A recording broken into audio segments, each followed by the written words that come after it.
देवराज इंद्र भी नहीं है और ना ही चक्रवर्ती सम्राट की है। नचिंदस्य सुखम किंचित, इंद्र भी सुखी नहीं है, न सुखम चक्रवर्ती न, और जो चक्रवर्ती सम्राट है वो भी सुखी नहीं है। तो कहे सुखी कौन है? सुखमस्ति विरक्तस्य मुनिरेकांतजीविनः। सुखी कौन है? तो केवल सुखी तो केवल विरक्त है, एकांत जीवी मनुष्य ही सुखी है। ऐसा उपदेश गोकर्ण जी ने अपने पिता को दिया और कहा उन्होंने कि मोक्ष से तो नरक की प्राप्ति होती है।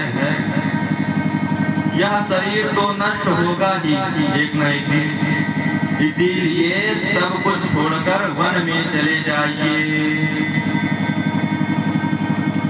तब आत्मदेव जी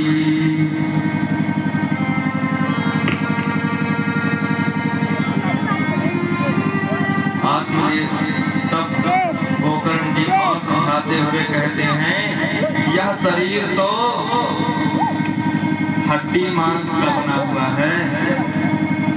देहे सीमां सरुधिरे विमतिं त्यजस्वं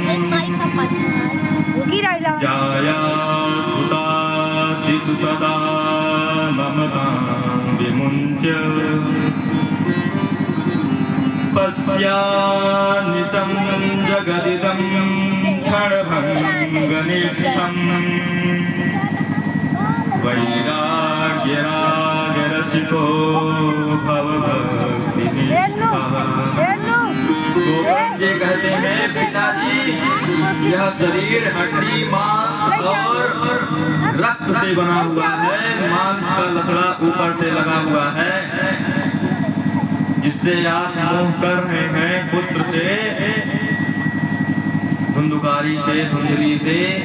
वह शरीर तो जिससे आप मोह कर रहे हैं हड्डी मांस रक्त से बना हुआ है और मांस का लत्ता लगा हुआ है। 7 बार की चमड़ी होती है, एक चमड़ी अगर निकल जाए ऊपर की, शरीर देखने लायक नहीं रहता, कोई देख पाएगा ऐसा? ऐसा समझा रहे हैं गोकर्ण जी।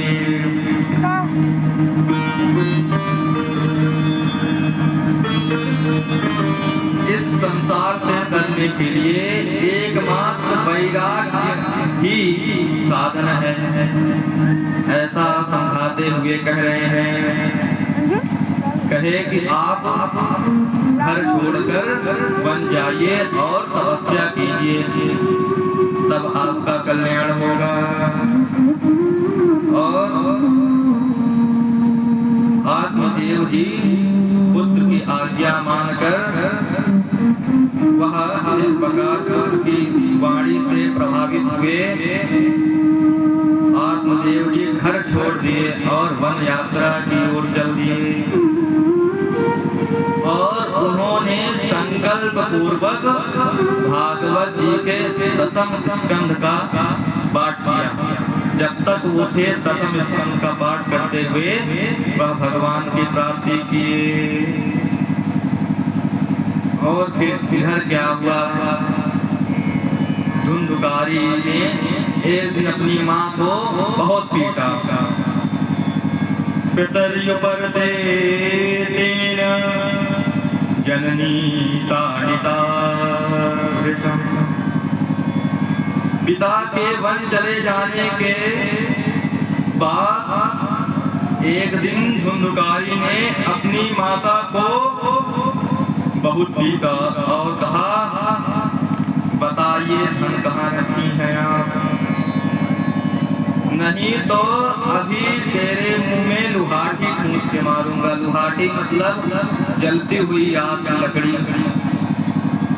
ऐसा धुंधुकारी अपनी माँ से कह रहा है कि अगर धन नहीं बताओगी कहाँ रखे हैं तो जलती हुई लोहा की मुंह में ठूंस के मारेंगे।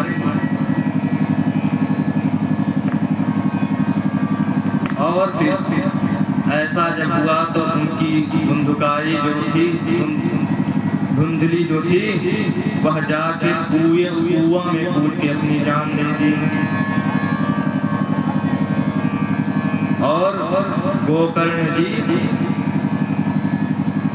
गोकर्णतीर्थयात्रायां निर्गतो योग संस्थितः। गोकर्ण जी तीर्थ यात्रा में चले गए। इसके बाद धुंधकारी ने 5 वेश्याओं को अपने घर में रखा और दिन रात उन्हीं की पूर्ति के लिए वह लगा रहता था। घर का सारा सामान बेच डाला, चोरी करने लगा, जहां तहां से चोरी करके लाता था। उन 5 वेश्याओं का भरण पालन करने लगा।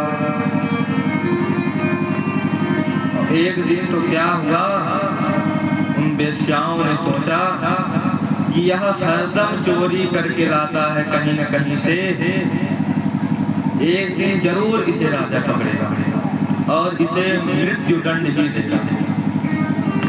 तो क्यों ना इसे हम ही मार कर इसका धन लेके निकल गए। तो रात को सोते हुए उन 5 वेश्याओं ने उसे मार डाला और मारने का प्रयास किया। जब नहीं मरा तो उसे आग लगा के मार डाला और फिर उसी के घर में खन के काट दिया। और जब बगल वाले पूछे कि कहाँ गए धुंधकारी, दिख नहीं रहे हैं, तो कहने लगी कि अब की बार ज्यादा धन के चक्कर में परदेश चले गए हैं, कुछ दिन बाद आएंगे। और वह सारा धन लेकर चली गई। 5 वेश्याएं कौन कौन सी? अगर आप मानेंगे हम लोग के साथ भी ऐसा ही है। नाक, कान, आँख, मुंह, शरीर, 5 हुए ना। आँख कहती है अच्छे से अच्छा दृश्य दिखाइए, कान कहता है अच्छा से अच्छा बात सुनाइए, मुंह कहता है अच्छा से अच्छा स्वाद दीजिए, शरीर कहता है अच्छा से अच्छा स्पर्श करिए। ये 5 वेश्याएं सबके जीवन में। इन 5 पे हमको नियमित होना चाहिए। हाथी जो होता है वह सिर्फ एक चीज चाहता है, शरीर का धड़कन।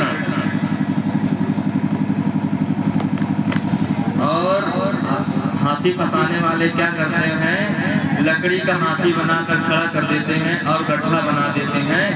हाथी देखता है कि आज तो बढ़िया दर्शन मिलेगा, जाता है और गड्ढे में फंस जाता है, मारा जाता है। एक चीज का वशीभूत था, वह मारा गया। हम लोग तो 5 चीजों की हैं।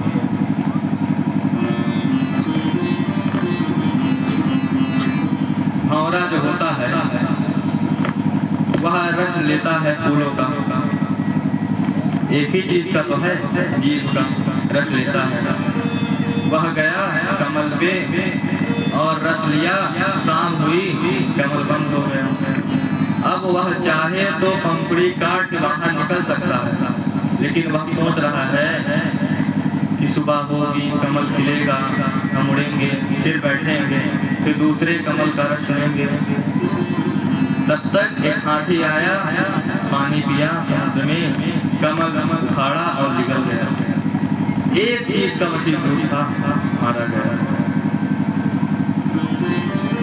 सर्प जो होता है सिर्फ एक चीज तो गिरता है, सुनता बड़ा है, बीन, एक चीज का है, धुन का, वो भी बेचारा मारा गया। जब ये एक चीज के वशीभूत नहीं बच रहे हैं, हम तो 5 चीजों के हैं। यह ध्यान देने वाली बातें हैं। उस पांच वेश्याओं ने धुंधकारी को मार डाला और उसी के घर में उसे गाड़ दिया। फिर धुंधकारी क्या हुआ? धुंधकारी बभूवाथ महान प्रेतः कुकर्मतः।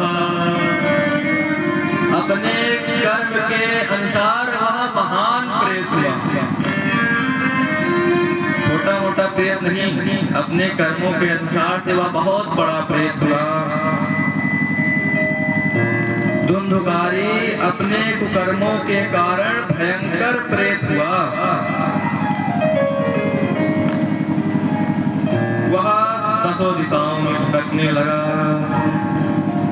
और यह सब घटना जब गोकर्ण जी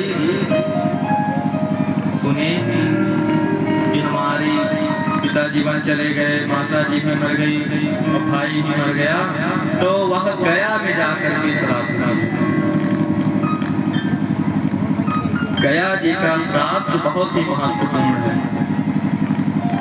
वह गया में जाके श्राद्ध किए और वह जहाँ जहाँ भी तीर्थ यात्रा में जाते थे वहाँ वहाँ अपने माता और भाई धुंधकारी के लिए श्राद्ध जरूर करते थे। वह घूमते हुए तीर्थ यात्रा करते हुए जब अपने घर आए, जब रात को लेटे तो वह धुंधकारी उन्हें फिर से दिखने लगा। सकृत में सह सकृत हस्ते सकृत महिषो भवत् सकृत्थाग्नि पुनश्च पुरुषो भवत्। वह अपने भाई धुंधकारी अपने भाई को सोया हुआ देखकर रात में समय बड़ा विकट रूप दिखाया। वह कभी भैंसा, कभी हाथी, कभी इंद्र और कभी अग्नि का रूप लेता तो कभी मनुष्य हो जाता था। गोकर्ण जी डरे नहीं, उनसे पूछे कि कौन है आप? गोकर्ण जी पूछे तुम कौन हो? रात्रि के समय ऐसा भयानक रूप क्यों ले रहे हो? तुम्हारी ऐसी दशा कैसे हुई? हमें बताओ तो सही। तुम प्रेत योनि में कैसे पड़े हुए हो? गोकर्ण जी के प्रश्न करने पर उसने इशारा किया कि बोल नहीं सके। जो प्रेत योनि में होते हैं उनके मुख में सुई के नोक के बराबर छिद्र होता है। ना तो वो कुछ खा सकते हैं, ना तो कुछ पी सकते हैं, ना ही वो बोल सकते हैं। इसीलिए मरने के बाद जब खंड बांधा जाता है तो उसमें बूंद बूंद पानी गिराया जाता है। एक आध बूंद तो अंदर चले जाएगा। तब गोकर्ण जी ने पानी का छींटा मारा संकल्प पूर्वक। तब वह बोला कि मैं आपका भाई हूँ। अहम भ्राता त्वदीयोऽस्मि धुंधकारी नामतः स्वकीयेनैव दोषेण ब्रह्मत्वं नाशितं मया। मैं तुम्हारा भाई हूँ, मेरा नाम धुंधकारी है।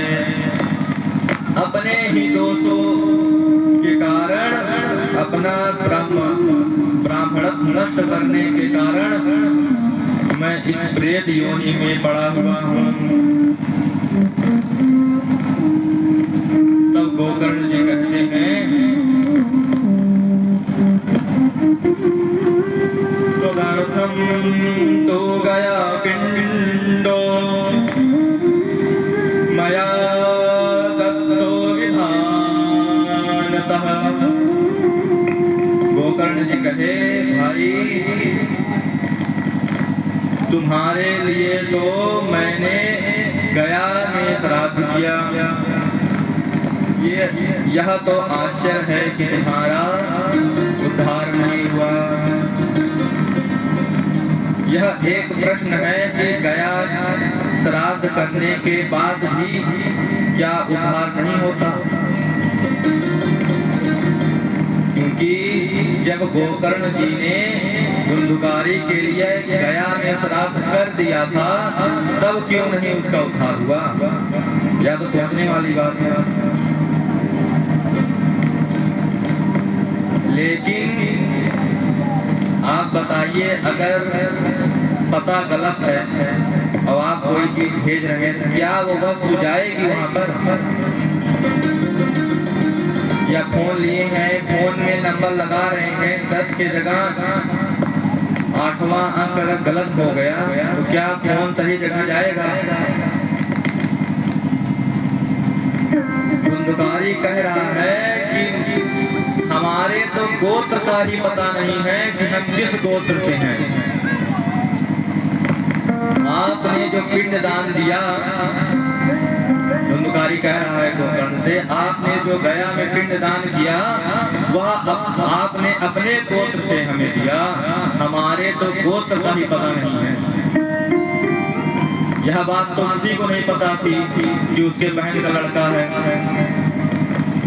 गया का श्राद्ध असफल नहीं है, उसमें गोत्र की कमी थी, इसीलिए वह श्राद्ध उसका कल्याण नहीं कर सका।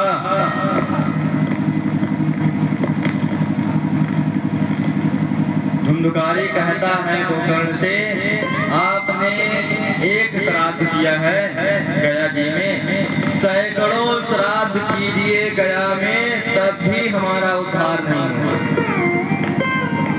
क्योंकि नाम और गोत्र का तो पता ही नहीं है।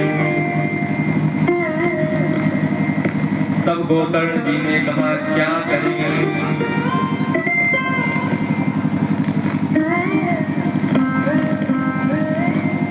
तब उन्होंने अपने तप के द्वारा सूर्य भगवान का रथ रोक दिया। तब सूर्य भगवान उन्हें बताते हैं,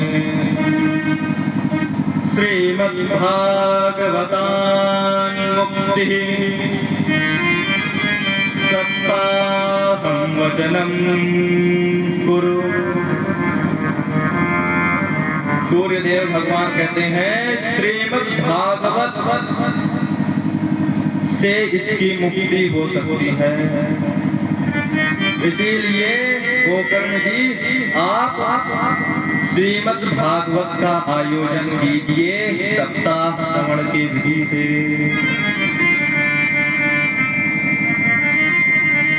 सूर्य जी का यह धर्ममय वचन सुनकर गोकर्ण जी कथा के लिए तैयार हुए।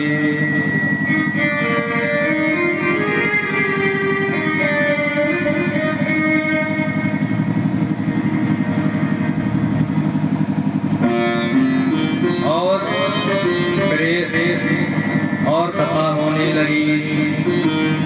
गोकर्ण जी ने क्या किया, एक पाठक बैठा दिए पाठ करने के लिए और स्वयं ही कथा कहने लगे। तो धुंधुकारी भी आया कथा सुनने के लिए, लेकिन वह वायु रूप होने के कारण कथा नहीं सुन पा रहा था, क्योंकि बैठ भी नहीं पा रहा था। तो उसी जगह पे 7 गांठ की बांस रखी हुई थी, उस बांस में घुसकर धुंधुकारी ने कथा श्रवण की। और एक दिन की कथा में 1 गांठ टूटी, 2 दिन की कथा में 2 गांठ, 3 दिन की कथा में 3 गांठ, ऐसे 7 दिन की कथा में 7 गांठें टूट गई। और धुंधुकारी कृत्वा स्कंध श्रवणा प्रेतराजहौ दिव्य रूप धरौ जात तुलसी डाम मंडितः। दिव्य रूप धारण करके सबके सामने प्रकट हुआ। कुंभकारी दिव्य रूप धारण करके प्रकट हुआ और तुलसी दाम मंडितः, तुलसी की माला पहने हुआ है और मुकुट लगाए हुआ है।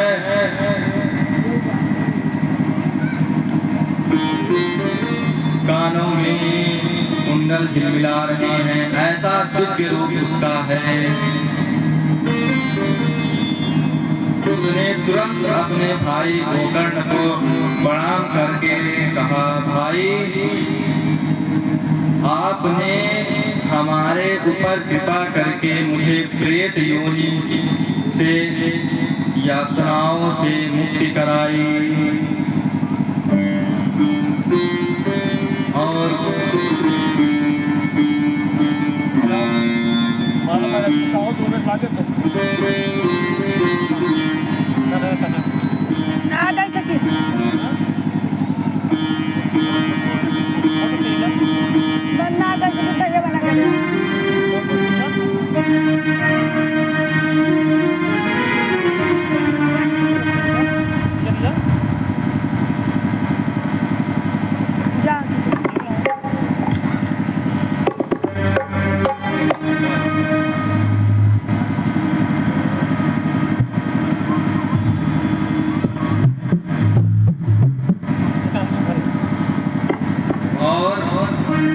क्या कहते हैं,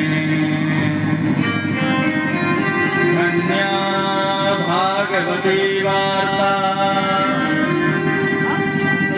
प्रेत पीड़ा विनाशिनी, सत्ता हो विधा धन्य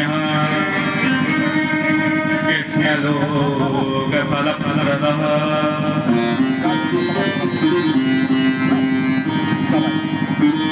यह प्रेत पीड़ा का नाश करने वाली श्रीमद् भागवत की कथा धन्य है, धन्य है श्री कृष्णचंद्र के ध्यान की महिमा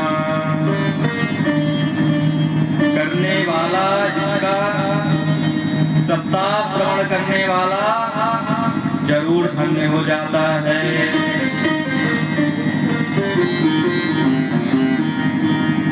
और जब कोई व्यक्ति श्रीमद् भागवत का आयोजन करता है,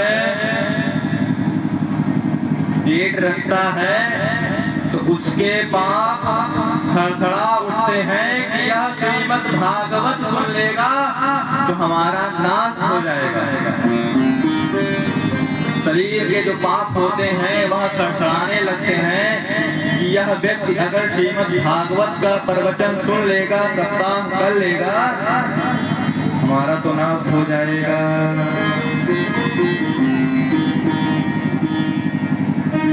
भगवान के पार्षद आए हैं और धुंधकारी को ले गए हैं।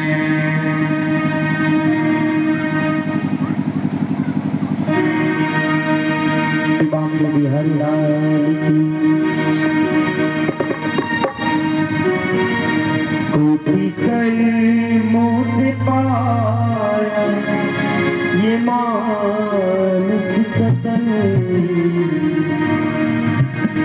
कोटि कर्मों से पाया ये मानुष कतन, फिर जन्म ये तुम्हारा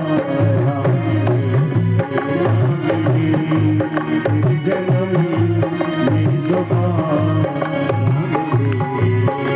मिले। कोटि कर्मों से पाया ये मानुष कतन, कोटि कर्मों से पाया ये मानुष कतन, फिर जन्म ये दोबारा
इसलिए नित्य गंगा नहा लीजिए।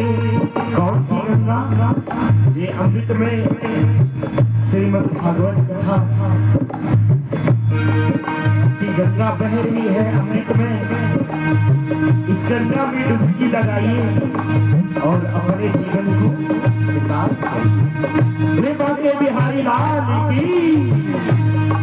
इसलिए गंगा नहा लीजिए, इसलिए नित्य नहा लीजिए। ऐसी गंगा की धारा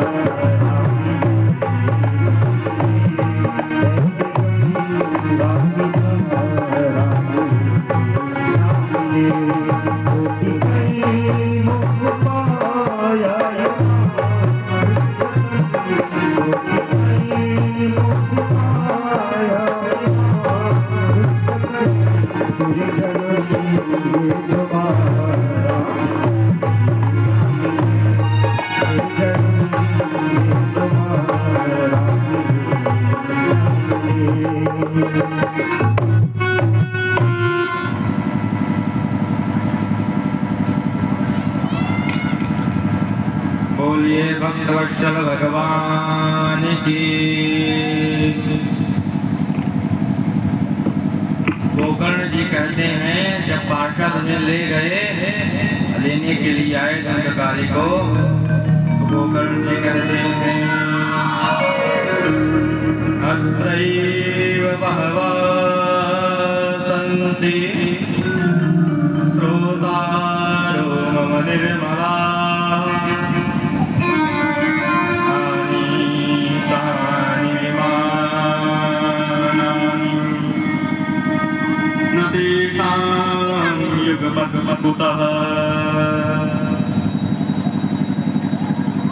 गोकर्ण जी कहते हैं भगवान के प्रिय पार्षदों, यहाँ हमारे अनेकों शुद्ध हृदय के श्रोतागण विराजमान हैं। जब कथा हुई थी तो कई लोग आए थे कथा सुनने, महात्मा भी। उन सबके लिए आप लोग एक साथ बहुत से विमान क्यों नहीं लाए? हम देखते हैं कि यहाँ सभी ने समान रूप से कथा श्रवण की है, ऐसा गोकर्ण जी पूछते हैं। तब पार्षदों ने कहा श्रवणं तो कृतं सर्वैः न तथा मननं कृतं। कथा तो सबने श्रवण किया, लेकिन कथा मनन किसी ने नहीं किया। कथा मनन तो सिर्फ धुंधुकारी ने ही किया था, इसीलिए धुंधुकारी जी के लिए विमान आया। कथा तो सभी ने सुना, लेकिन मनन किसी ने नहीं किया। इसीलिए कहा जाता है जो चीज सुनिए कथा में से मनन जरूर कीजिए। और अगर कोई श्रोता मिलता है तो उसे सुनाइए, अगर कोई वक्ता मिलता है तो सुनिए, अगर दोनों नहीं है तो कथा को मनन कीजिए। कथा सुनने के बाद यह चीज करना चाहिए, जो ज्ञान दृढ़ नहीं होता वह व्यर्थ हो जाता है। अदृढ़ं च हतं ज्ञानं प्रमादेन हतं श्रुतं। ज्ञान तो मनन करने से ही दृढ़ होता है, नहीं तो व्यर्थ हो जाता है। पुनः दोबारा गोकर्ण जी ने कहा कि श्रावणे मासि गोकर्णः तथा मोचे तथा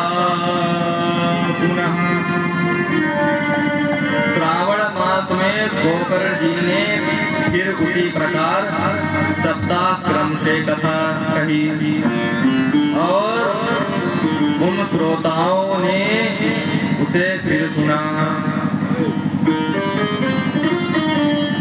और इस बार एक लोग के लिए विमान नहीं, सभी के लिए विमान आया। और कैसे? अयोध्यावासिनः पूर्वं यथा रामेण संगताः तथा कृष्णेन ते नीताः गोलोकं योगिदुर्लभम्। पूर्व काल में जैसे अयोध्यावासी भगवान श्री राम के साथ साकेत धाम सिधारे थे, उसी प्रकार भगवान श्री कृष्ण उन सबको योगी दुर्लभ गोलोक धाम ले गए। सभी के लिए विमान आया और गोकर्ण जी के लिए स्वयं भगवान आए, चतुर रूप धारण किए हुए भगवान श्रीमन नारायण पधारे और भक्तों ने बड़े प्रेम से गाया है। श्रीमन नारायण नारायण नारायण श्रीमन नारायण नारायण नारायण श्रीमन नारायण नारायण नारायण श्रीमन नारायण नारायण नारायण भजमन नारायण नारायण नारायण भजमन नारायण नारायण नारायण श्रीमन नारायण नारायण नारायण श्रीमन नारायण नारायण नारायण श्रीमन नारायण नारायण नारायण।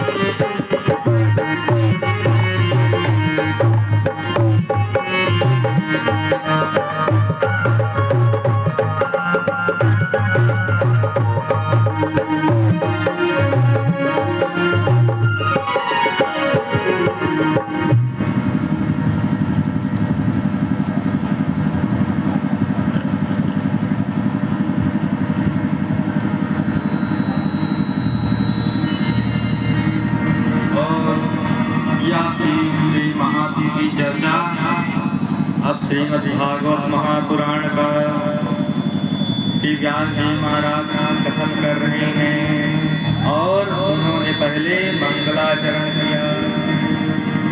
किसी भी चीज को आरंभ करने से पहले मंगलाचरण जरूर करना चाहिए। व्यास जी कहते हैं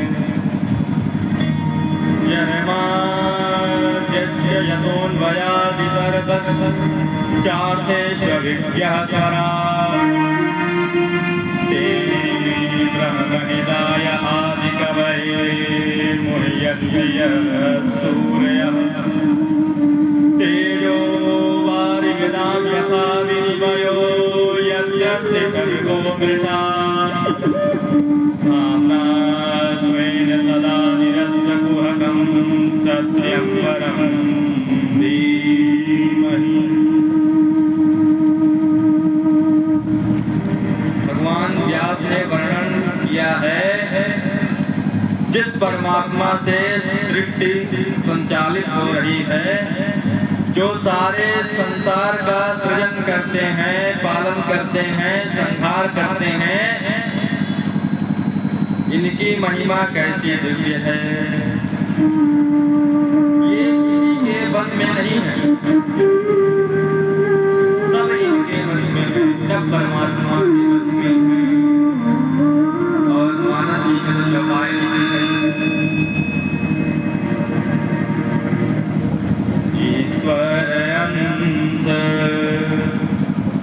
जीवय विनाशी चेतन अमल सहज सुख राशि ईश्वर अंश जीवय विनाशी चेतन अमल सहज सुख राशि ईश्वर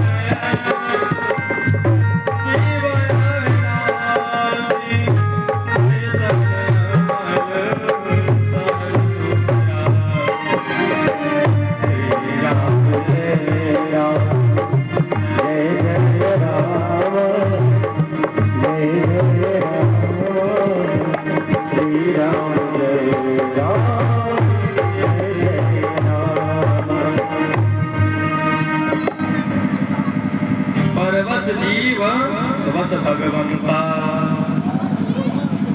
जीव परवश है लेकिन परमात्मा स्वतंत्र है। परमात्मा किसी के वश में नहीं है। जीव के प्रकाशक भगवान हैं और भगवान स्वमेव प्रकाशित हैं। इन्हें किसी अन्य प्रकाश की आवश्यकता नहीं है। जिन भगवान ने अपने संकल्प से ही ब्रह्मा जी के हृदय में समस्त वेद ज्ञान प्रकट कर दिया, जिनकी लीला को देखकर बड़े बड़े विद्वान भी मोहित हो जाते हैं। यहाँ तक कि ब्रह्मा जी भी एक बात मोहित हो चुके हैं।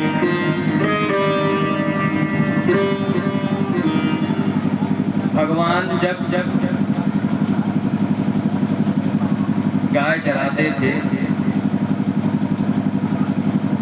तब ब्रह्मा जी एक दिन आए देखने के लिए, और क्या देखे कि भगवान सभी के साथ, सभी ग्वालों के साथ एक साथ भोजन कर रहे हैं, छीन छीन के खा रहे हैं, और एक हाथ से खा रहे हैं और बाएं हाथ में 5 रिगिन का अचार लगा रखे हैं और सबको एक एक बार चाट रहे हैं।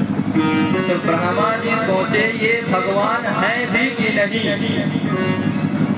यह देखने के लिए वह ब्रह्मा जी सारे ग्वाल बाल बछड़ों को उठा ले गए और भगवान देखे ग्वाल बाल बछड़े नहीं हैं, तो भगवान उतने ही ग्वाल बाल बछड़े फिर से बन गए।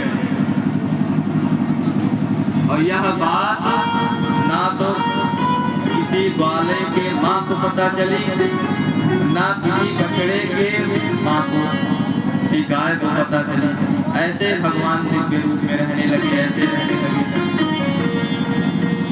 एक दिन पुनः जब ब्रह्मा जी देखने आए कि क्या हो रहा है, देखे कि उतने ही ग्वाल बाल बछड़े फिर से यहाँ हैं। उनको आश्चर्य हुआ और उन्होंने जब ध्यान लगाकर देखा कि जहाँ देखो वहीं चतुर भगवान दिखाई दे रहे हैं। तब उन्होंने क्षमा मांगी और प्रार्थना की। तो ब्रह्मा जी भी उनकी माया से मोहित हो जाते हैं। कहते हैं जिनकी त्रिगुणमयी सृष्टि मिथ्या होने पर भी सत्य नजर आती है, जो स्वयं प्रकाशित हो रहे हैं, समस्त माया से जो मुक्त हैं, ऐसे सत्य स्वरूप भगवान परमात्मा का हम ध्यान करते हैं। ऐसा श्रीमद् भागवत जी के मंगलाचरण में व्यास जी ने वर्णन किया है। और कहते हैं निगम कल्प तरोर्गलितं फलं शुक मुखादक तव संयुतं पिबत भागवतं रसमालयं मुहुर्हो रसिका भुवि भावुका। वेद रूपी कल्प वृक्ष का परिपक्व फल श्रीमद् भागवत है। सुखदेव जी का स्पर्श हो जाने से और भी मधुर हो गया है। इसमें रस ही रस है, क्या कुछ नहीं है। श्रीमद् भागवत में इसमें तो सिर्फ रस ही रस है और छिलका गुठली नाम की कोई चीज नहीं है। इसे तो सिर्फ पीजिए पीजिए, और इसे कौन पीते हैं? मोहर हो रसिका भुवि भावुका, इसे रसिक लोग भावुक लोग पीते हैं, ग्रहण करते हैं। ऐसा व्यास जी ने वर्णन करते हुए कहा। सूत जी महाराज से एक बार ऋषियों ने प्रश्न किया है यज्ञ करते हुए, जीव के कल्याण का सबसे सुगम मार्ग क्या है? भगवान के अवतार का प्रयोजन क्या है? भगवान के कितने अवतार हैं?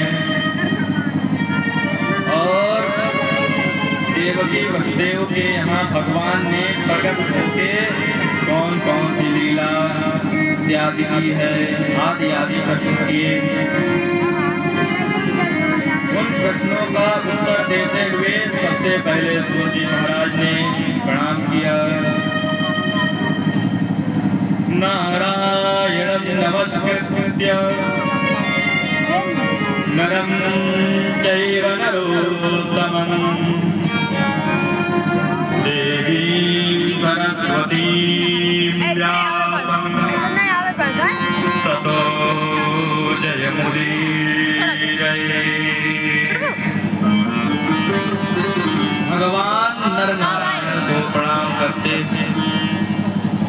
माता सरस्वती का वंदना करके श्री व्यास जी को सिर झुका के श्रीमद् भागवत जी का वर्णन किया जा रहा है। बोले जीव के कल्याण का सबसे सुगम मार्ग भगवान की भक्ति है। भक्ति की महिमा बहुत गाई गई है। सकल भुवन मध्य निर्धनास्ते विधन्या निवसति ईशान से हरे भक्तिका हरिरपि निवलोकं सर्वथा भो विहाय प्रवसति ईशान भक्तसूत्रो भले ही वह निर्धन व्यक्ति क्यों ना हो, अगर उसके हृदय में भक्ति है तो वह प्रणम्य है। जिसके हृदय में भक्ति होती है उसके हृदय में भगवान वास करते हैं। भक्ति की बहुत महिमा आचार्यों ने गाई है। आचार्यों ने भक्ति को स्वतंत्र साधन बताया है मुक्ति के लिए। भगवान ने कहा हमने पूर्व में 3 योग बताया है। श्रीमद् भगवत गीता में भगवान कहे हैं कर्म योग, ज्ञान योग, भक्ति योग। ये 3 चीज हैं। कर्म के द्वारा, ज्ञान के द्वारा और भक्ति के द्वारा भगवान को पाया जा सकता है। और इसमें में भी सबसे सुगम मार्ग भक्ति है। भक्ति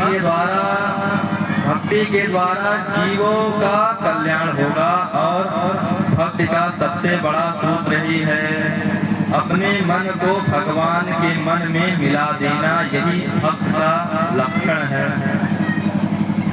यही सबसे बड़ी भक्ति है। इंद्रियों के द्वारा इंद्रियों के स्वामी परमात्मा का ध्यान करना, इसे भक्ति कहा है। भक्ति के 9 सोपान हैं। और रामायण जी में कहते हैं भक्ति के 9 सोपान जो हैं उसे रामायण जी में भी कहा गया है। प्रथम भक्ति संतन कर संगा, प्रथम भक्ति संतन कर संगा,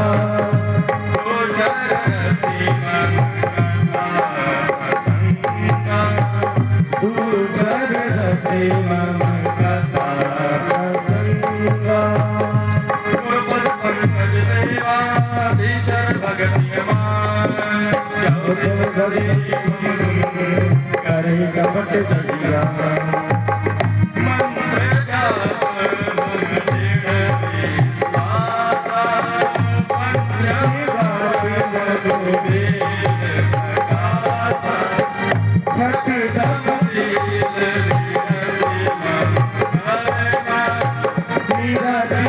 निरंतर सजन धर्मा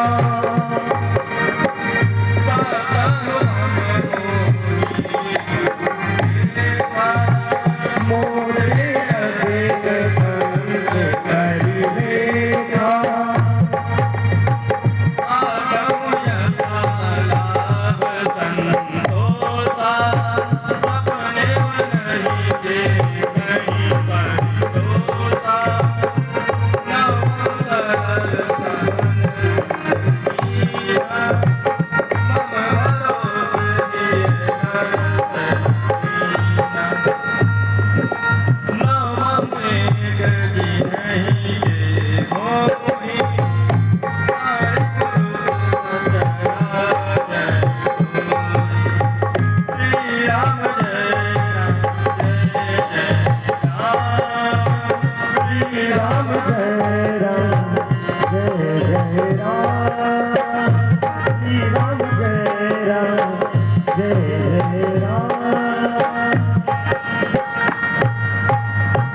रामायण जी में भक्ति के 9 भगवान बताए गए हैं और भागवत जी में भी वही बताए गए हैं। श्रवणं कीर्तनं विष्णु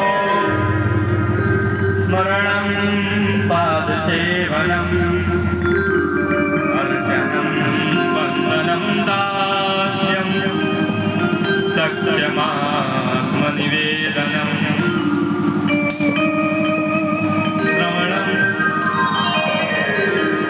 भगवान की कथा सुनना यह पहली भक्ति है।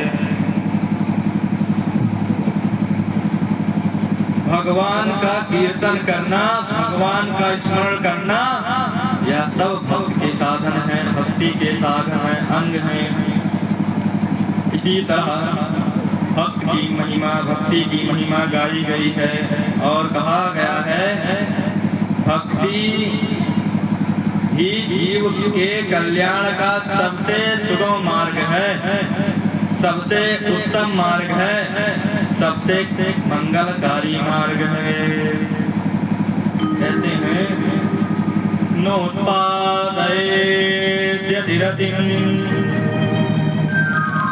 श्रम एव हि केवलम्। अपने धर्म का ठीक ठीक अनुष्ठान करने से अगर व्यक्ति के हृदय में भगवान की कथा सुनने की लालसा नहीं जागी, भक्ति नहीं जागी, तो सूत जी महाराज कहते हैं उसने केवल श्रम ही श्रम किया और कुछ नहीं किया। श्रम एव हि केवलम्।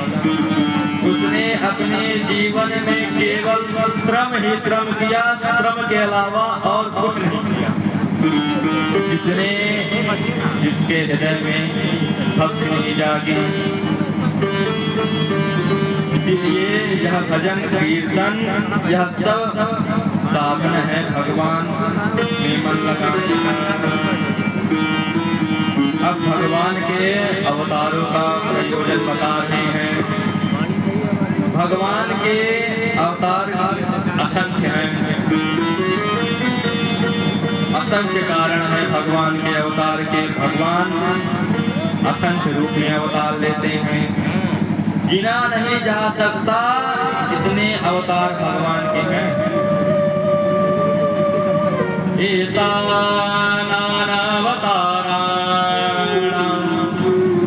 निधानम बीजमव्ययम्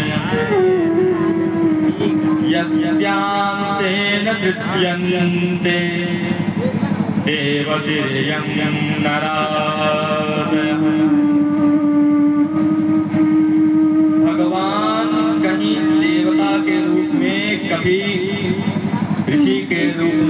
कभी पशु पक्षी के रूप में अवतार लेते हैं। जब जब खराब पाप से आक्रांत होती है तब तब परमात्मा का अवतार होता है, अनेक अवतार होता है। इसी को तो रामायण जी में कहा गया है, जब जब हो ही धर्म की हानि बढ़े असुर अधर्म, जब जब हो ही धर्म की हानि बढ़े असुर अभिमानी, तब तब हरे प्रभु विविध शरीरा सही दयानिध श्री राम जय राम जय जय राम, श्री राम जय राम जय जय राम। भगवान के अवतार बता रहे हैं। पहला अवतार है भगवान का सनक सनंदन सनातन सनत कुमार। ये भगवान के पहले अवतार हैं। चारों ऋषि जो नारद जी को कथा सुना रहे हैं ये भगवान के ही अवतार हैं और भगवान के प्रथम अवतार हैं। दूसरा अवतार शूकर रूप में हुआ भगवान का और तीसरा श्री नारद जी के रूप में। नारद जी जो कथा सुन भी रहे हैं वो ही भगवान के अवतार हैं।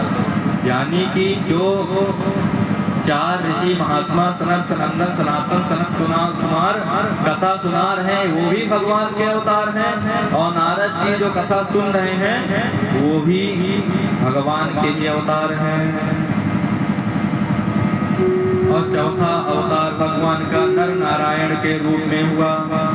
पांचवा श्री कपिल भगवान के रूप में, छठा से दत्तात्रेय जी महाराज के रूप में, सातवां श्री यज्ञ भगवान के रूप में और आठवां श्री ऋषभ देव जी के रूप में और नौवां श्री राजा पृथु के रूप में और 10वां मत्स्य अवतार है और 11वां कच्छप और 12वां धन्वंतरी और 13वां मोहिनी रूप भगवान लिए हैं और 14वां नरसिंह रूप है भगवान का, 15वां वामन भगवान है और 16वां भगवान श्री परशुराम जी के रूप में अवतार लिए हैं और 17वां अवतार भगवान का श्री व्यास जी के रूप में है। व्यास जी महाराज जिन्होंने 18 पुराण की रचना की और 18 उप पुराण की रचना की और 18वां अवतार भगवान का श्री राम जी का है। 18वें अवतार में भगवान श्री राम आए हैं। आजकल तो जब से राम मंदिर का निर्माण हुआ तब से हर जगह राममय हो गई है भूमि। जहाँ भी देखिए वहाँ ही भगवान का नाम श्री राम चलता रहता है। हमको लगता है एक भजन यहाँ भी हो जाए श्री राम जी का। भगवान का श्री राम भगवान का एक प्यारा सा भजन श्रवण करते हुए कथा को आगे बढ़ाएंगे।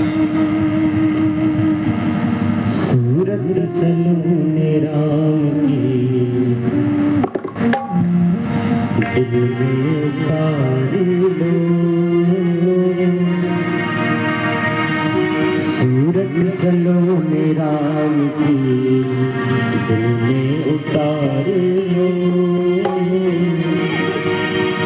अवसर मिला नसीब से,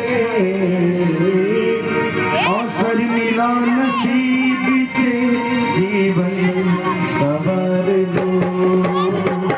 सूरत सलूने राम की उतार लो, सूरत सलूने राम की उतार लो। अवसर मिला नसीब से, अवसर मिला नसीब से जीवन सवर लो।